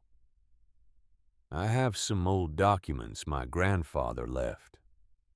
I don't know if they matter, but after reading your story, I thought maybe someone should look at them. Vera opened attachment, scanned first page, and saw another map, another quarry, another family's buried promise. She looked out at water, at everything they'd built, everything they'd restored. This was only first. Somewhere in Midwest, another quarry waited, another family's legacy buried, another truth that needed surfacing. And Vera realized something that made her smile. She'd thought she was finishing her grandfather's work, completing one man's vision, keeping one promise. But it was bigger than that. Buried promises weren't just about Callahan Quarry. They were everywhere, scattered across country, waiting for people stubborn enough to dig them up, brave enough to fight for them, willing to risk everything to make truth matter more than power. And she had map now, evidence, playbook. She knew how to find them, how to fight back, how to restore what had been stolen. One down, she whispered to sunset. 5 to go. Her phone buzzed again. Another email. Another family. Another quarry. Work was just beginning. But for first time in year, Vera felt something she'd almost forgotten. Something that had been buried as deep as her grandfather's chest. Hope. Not desperate hope of someone with no options, but solid hope of someone who'd fought and won. Who'd proven that individual people still mattered. That truth could still overcome money. That promises buried for 50 years could still be kept. She stood brushing quarry dust from jeans. Behind her, Callahan's sanctuary hummed with sound of flowing water. Clean water. Pure water. Water that had been waiting half-century to finally serve its purpose. Ahead of her, 5 more sites waited. 5 more fights. 5 more families who deserved to know truth. It would be hard. It would take years. It would cost everything she had. But she'd started with $327 and ended with this. Imagine what she could do with sanctuary network of allies and truth on her side. Sun dipped below horizon, painting water one last brilliant gold. Vera took breath of clean air, tasting limestone and pine and possibility. Then she walked back towards small cabin sanctuary board had built for director. Her home. Her place. She had emails to answer. Families to contact. Plans to make. Buried promises were waiting. And Vera Callahan was just getting started. In gathering darkness, quarry water shimmered with reflected stars. Clear enough now to see straight through to limestone bottom, to chambers where truth had hidden for 50 years, to future that had finally impossibly begun. Some things stay buried because people want them forgotten, but some things get buried because they're waiting for right person to come back. Waiting for land to call its own home. Waiting for promises to be kept. And once they're uncovered, once truth surfaces and light reaches depths, they don't go back down. They rise. They transform. They become something more than what was lost. They become proof that fighting matters. That stubborn hope can move mountains. That bound person with nothing left to lose can change everything. Callahan's sanctuary stood as testament to that truth.